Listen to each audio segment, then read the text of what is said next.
My mom and my sister has had this love-hate relationship for over 15 years now. I've been around, I've seen it. The only two people that can change this is Brandy and my mom. And I know they can. They just need to sit down and hash everything out. Oh, boy. Just the person. RJ. Just the person I need to talk to. So Rodney Jerkins is producing my next joint, so he just told me to come down to the studio. Before we really get started on the album, we just got a couple of things we gotta work out contractually. And then, boom! I need to talk to you because there's a couple little things. When I'm talking to people, they be like, what you boys out? Yo, we about to make a classic on Ray. The first thing that comes out of most people, is he focused? Yeah.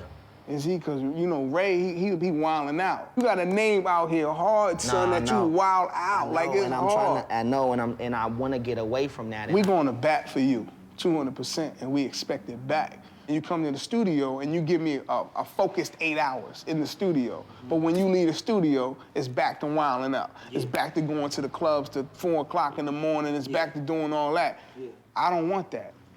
So when people invite you, you got to be like, listen, I can't do it right now. Now is not the time for me. It's simple as that. And I know there's temptations out there, and the devil's always lurking and wanting Ray J to come here and do this, do that, and do that. But at the same time, you making a record, and we're trying to take this to a whole different level. And I would never come into this project knowing how you work and then disrespect, you know what I'm saying, what we got going on. Like, I already know what's up with you.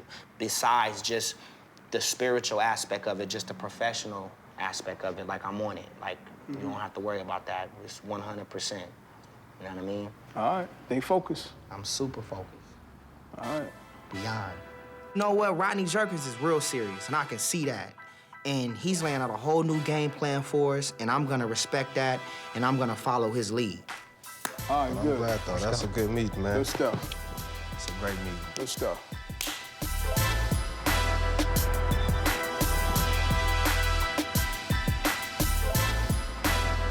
After talking to Rodney, I really needed to go talk to B.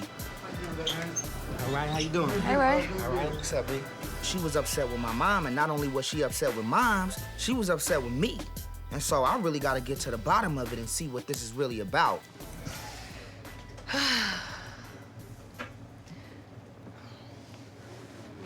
Brother.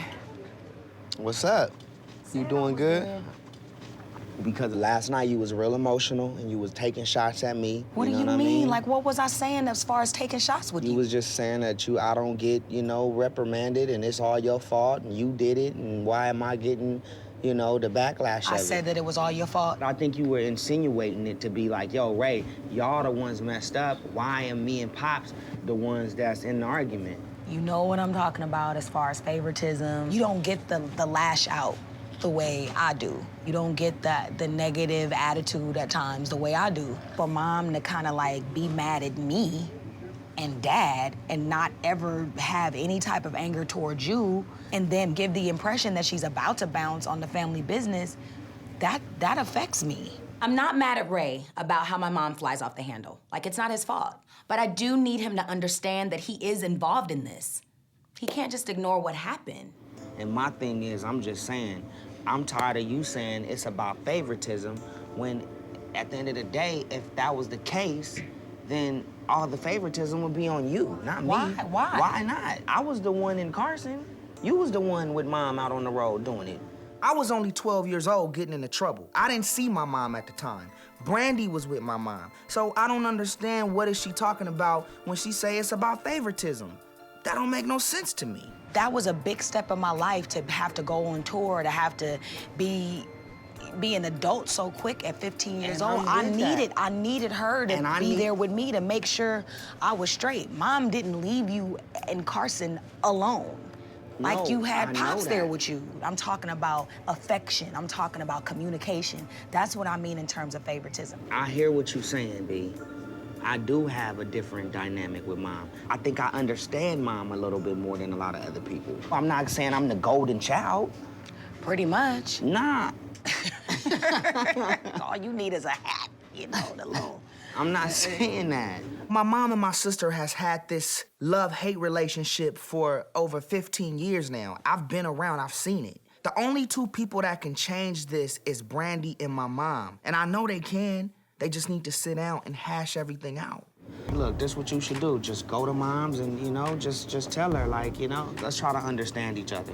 My thing is I just want everybody to be on the same page. That's the most important thing. But as far as getting this whole thing back together, I mean, that's a given. Like, we gotta do that. Well, I mean, I appreciate your advice about Mom. I'm gonna definitely, you know, go talk to her and listen more than I talk, you know what I mean? And watch the way I respond, and I appreciate that. I don't agree with Ray on the favoritism issue because I know that I'm right about the way I feel. He is right about one thing, though. I do need to talk to my mom about it and get some things off of my chest and try to work it out the best way I can.